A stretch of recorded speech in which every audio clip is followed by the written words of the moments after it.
Grizz quiz. Have you ever shitted on yourself? Have you ever, what was the most embarrassing moment of your life? I'm going to tell you the story of how I shit on myself. It was it was the ninth grade. I'm going to tell you the story of how I shit on myself. All up and down my back. It was in ninth grade. Very embarrassing. Don't make fun of me. Even though I'm still gonna make fun of other people, don't make fun of me. Okay. So it was the ninth grade.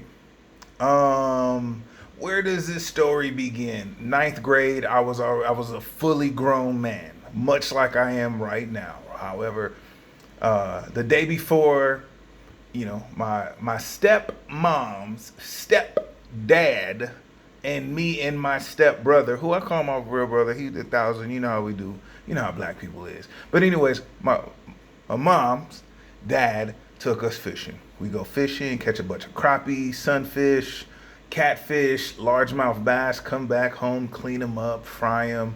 It was hidden.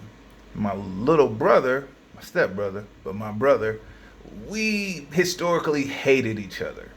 Hated each other. Because he was like 11 and I'm like 13, right?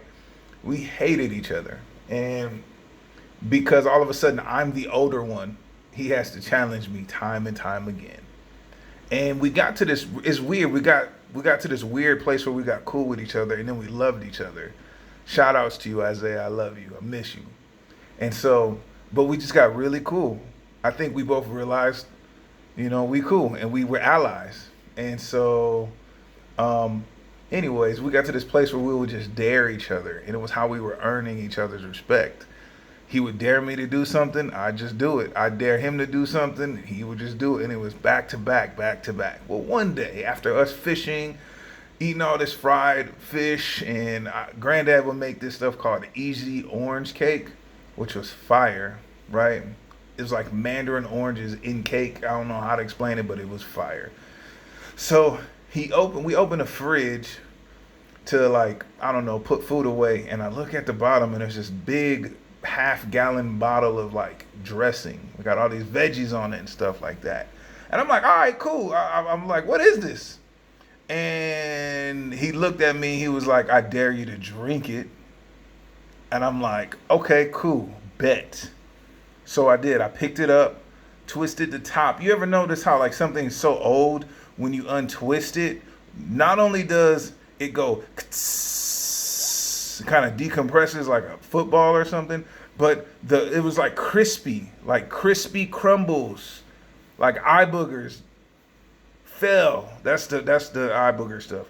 Fell and crisped off in my hand into the floor, and I was like, ugh. But it's a dare, and we full grown men, and so I like whatever. I tip it back, and immediately it was two drinks in one. One was really thin and deceptive, and the other was thick and frothy and chunky, and the chunk of whatever slid down my gullet, following that deceptively smooth whatever, and I'm like, and for like 5 seconds, the room is like spinning. Oh. And you take that deep exhale when you know your breath is hot as hell, like hot, like thighs in January in a hot car that's leather seats, like hot. And I'm like, what was that? And he goes, I don't know. My mom was on a detox. I was like, when? He was like, before CJ was born. CJ's our little brother. He's like 4 at this point, bro. He's like a 4-year-old man child in these streets. And I looked at the expiration date. Now this was like 2004, right? 2003, 2004, something like that. But the bottle said expired in like 99 or something like that. Like this was years expired. Like, and they just moved. I'm new here. They moved and just snagged this expensive bottle of like detox. It was a weight loss detox. Some of you already know the bottle. I should probably find it like right here. Expired bottle of detox. Oh my goodness. So I go, okay, all right, cool, cool, cool, cool, cool, cool. I'm gonna go lay down and and hope that I'm around. And so I did. And I wake up in the morning, stomach felt kind of a little woozy, not quite sure what was going on with my life. Got on a bus, went to school. Now, mind you, my dad, we don't have the best history, right? Wasn't really around that often, and hostility between him and my mom. Now, for his defense, this is all the defense he's getting. My mom was the stereotypical 90s baby mama. That is a blank check to imagine whatever you want, and you're probably not lying. But my dad was not that dude. He was just a hard ass. And so he's not the. So I go to school. And my dad works for like the Department of Transportation. He works for the government and like the highway. Anyways, I get to school. All of a sudden, they call a school-wide assembly, and my stomach is feeling so gross. It feel like my oil need to be changed. So I go into this assembly. My stomach is kind of gurgling and churning, and not even just bubbling, not the bubble guts, but like it's like my stomach is trying to turn upside down. Like the sound that like submarines make when they get too deep into some water and you just hear that like that type thing.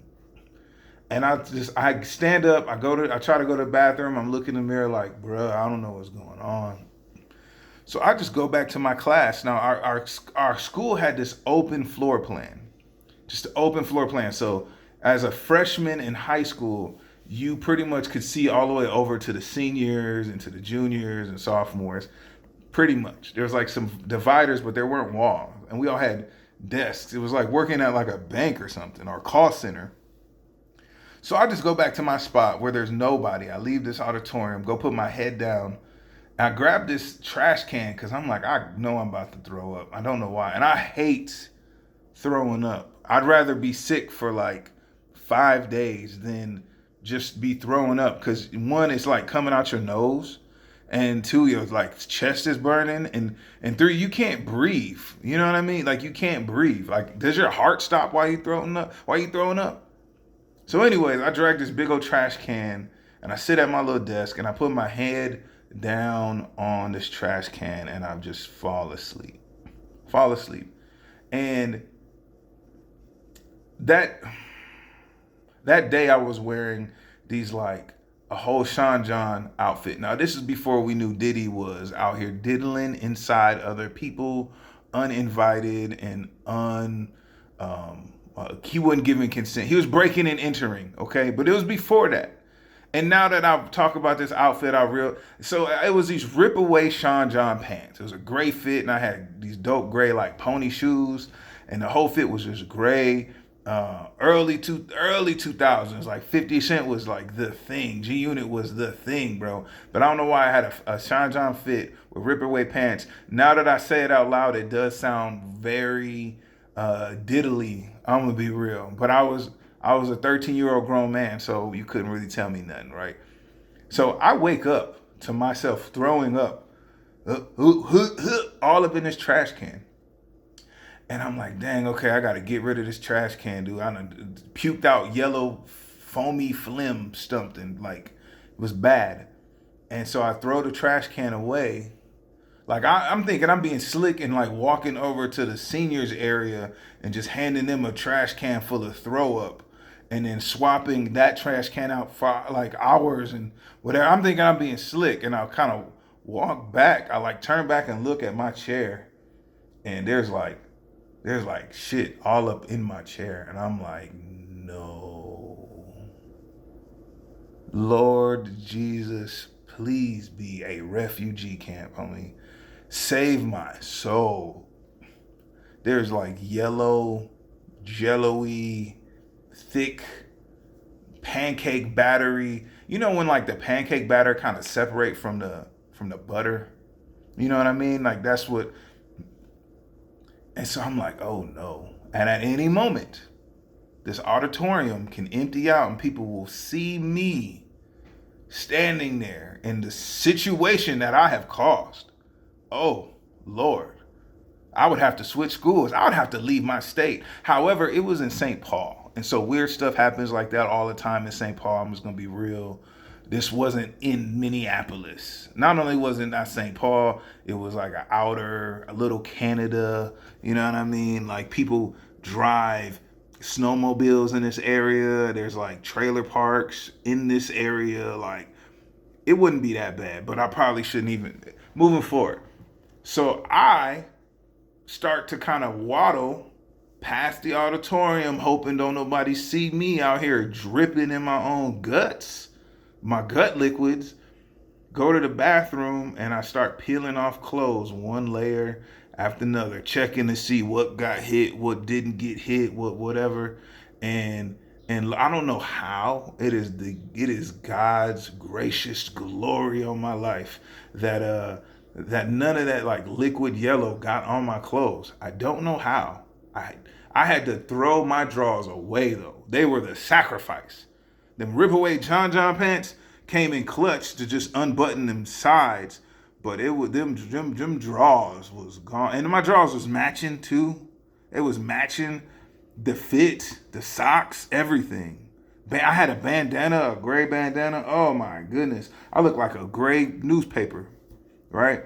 Anyways, so I'm standing in our high school bathroom directly across from the auditorium, standing there naked with a handful of like paper towels, like whole bathing it, washing everything. And now I ain't got no drawers. I had to wipe my raw. I literally took a trash bag from the bottom of the trash can. You know how them janitors kind of leave them in there, and put my drawers in there with a bunch of paper towels, and then put that at the bottom of the trash can, right? Oh man. But I'm sitting there standing there naked, and all of a sudden, you start hearing people roar, and the auditorium gets let out. The school assembly gets let out. And I'm 10 feet away from seniors. And the thing is, seniors, because I'm big, seniors be trying me. They think I'm like, oh yeah, no, we gotta try this motherfucker. We gotta remind him. I'm the target. And it is what it is. That's the energy I'm carrying around. Like it is what it is. And they got that same energy. It's a match made in heaven, to be real.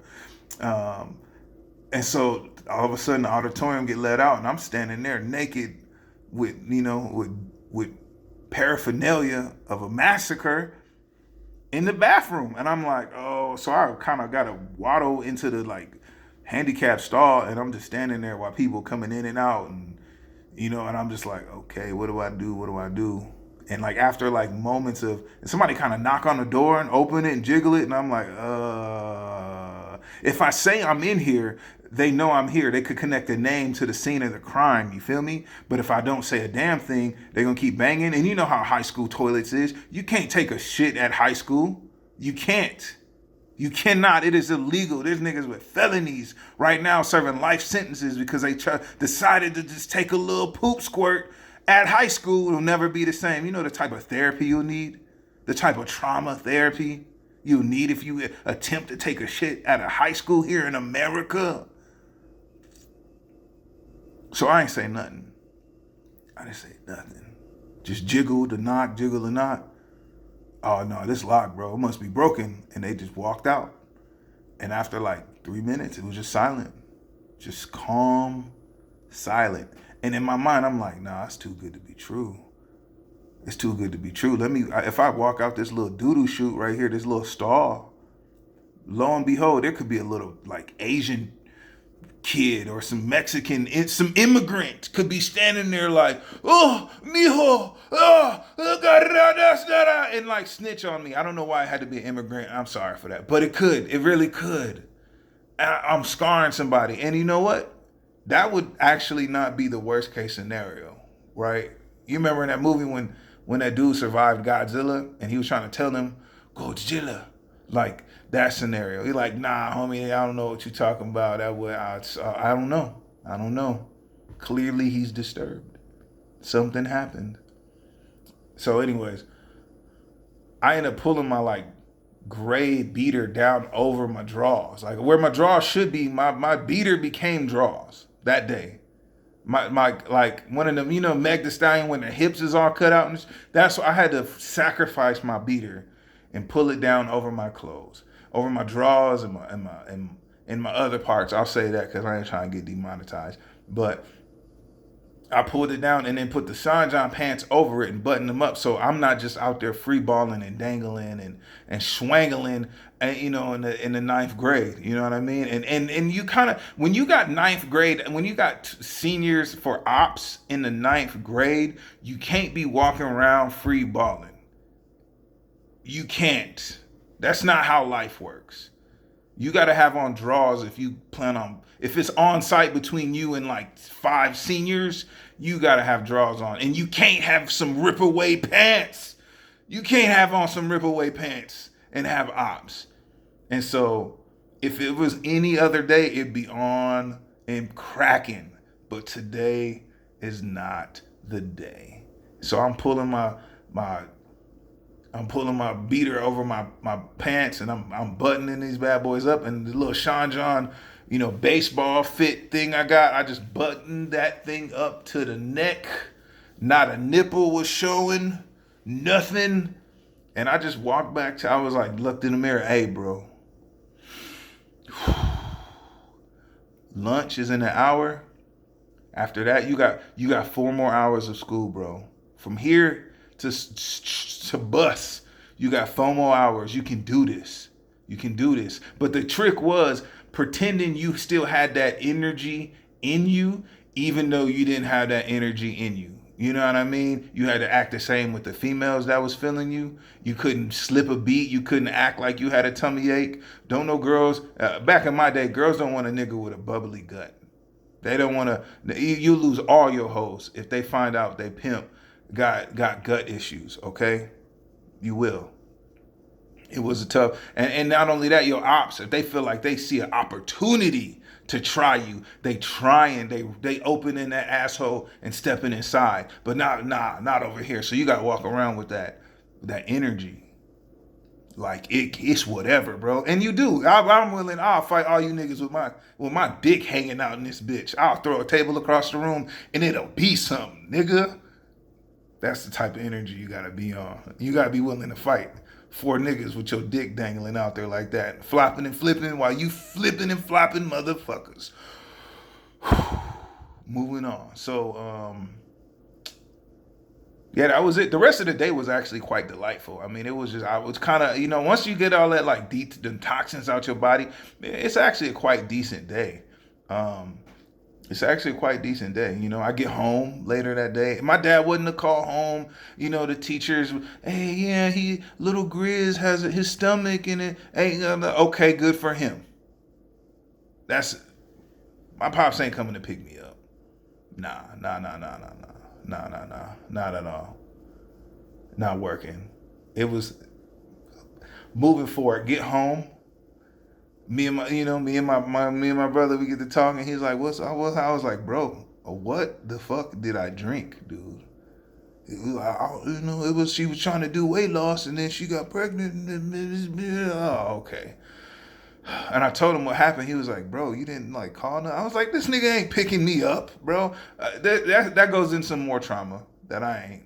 That goes into some more trauma. Some of these parents be out here be neglectful. So my dad, I'm saying stepdad, then that's really how he acted.